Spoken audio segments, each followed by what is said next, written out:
Good afternoon, everybody. Happy Wednesday to you. I know you guys have, some of you have been requesting what's going on with the garden. It's been another week or so, more than a week since I did an update. Let's get out there to see what sprouted, what we got success, and what we haven't. So let's go. It is a gorgeous day today.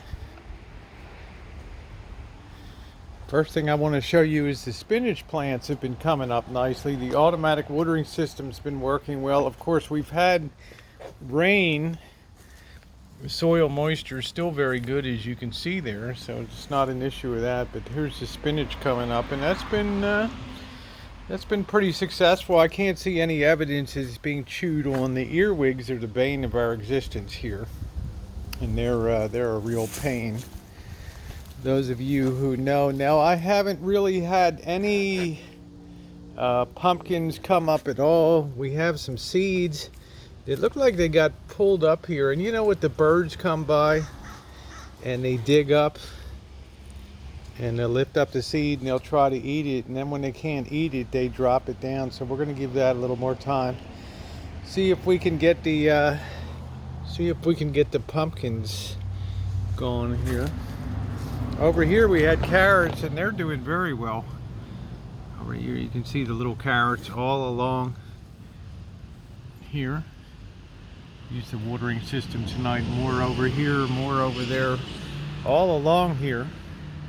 So it looks like that they're going to be successful, and I'll kind of move that a little bit. Got, I think we have, this is cucumber, I believe, or yeah, this is cantaloupe here, and they've just started to make their way up. A couple here, so I have hopes that they're still going to be coming good. There's a few more over here. I think we got some cucumbers mixed in too. The okra, I think this is a cucumber here. They've been very slow. You can see that something's been munching on that. This is the okra over here, and that's probably been the best performer so far. Coming out of the gate, plenty of stalks of okra here, so okra Winfrey, that should do well. Over here, the watermelon did not seem like it wanted to germinate. It was nice of Cinnamon Hot to send me the seeds, but she said, hey, there's no guarantee. Pop them in and try them. So I went out yesterday and I bought some eggplants, because I do enjoy eggplants, and I've popped them in. I'm going to add a little bit of water to them today. The tomatoes are doing great here. We took a year off of growing last year to let these boxes grow, and I think that's probably going to pay off.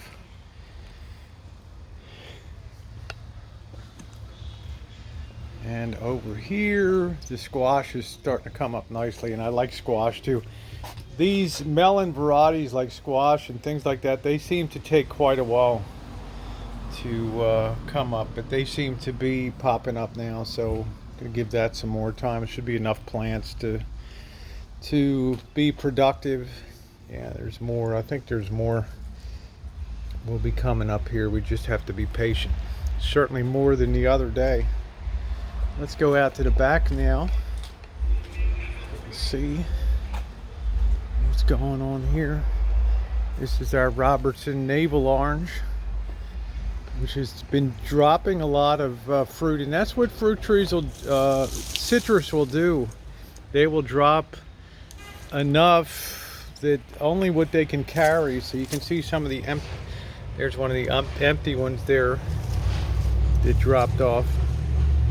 So they'll turn a light green and then they'll just come off like that, signifying that the tree thins itself out, which I like.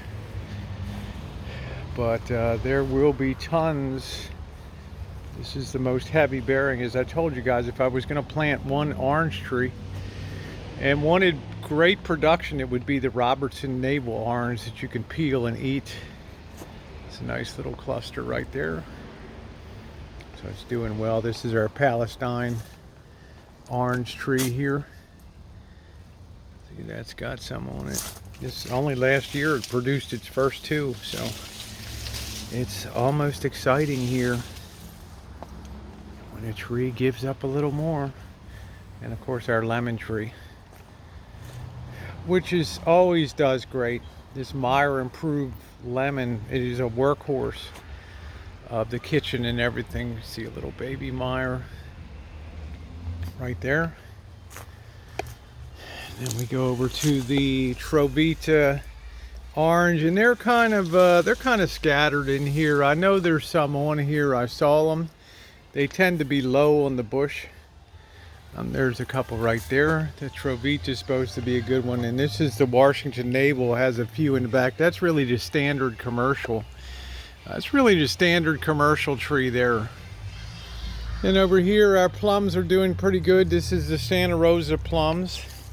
You can see the size of them now next to my, relative to my fingers. They're doing well. This tree did not get really slammed. You can see that peach leaf curl there. So it's holding its own. This elephant heart plum, which is really delicious, seems to be more susceptible to that. So I'm gonna have to really make sure every year when I spray that I spray multiple times with the copper, and that prevents the peach leaf curl fungus. Look at how nice the pears are going. They're looking good. Happy pears here. Really happy this year to have that. We had our whole harvest of a couple cherries this year. It takes a while for cherry trees to get going. It really does. There's our sour orange. I haven't fully cut that out yet. We don't need that. And here is our Valencia orange tree, and you can see some of them on there. That's going to be a very good citrus production this year. And here is our peach tree. My propping up has worked well so far. I've got a lot of poles over here on the ground, even starting to get a little bit of a color on these, which is nice. And another, I want to say at the end of June. This is a July Alberta. So okay, so far no branches have cracked under the weight. Of course, these peaches are going to end up being 3 times more the weight here when all is said and done.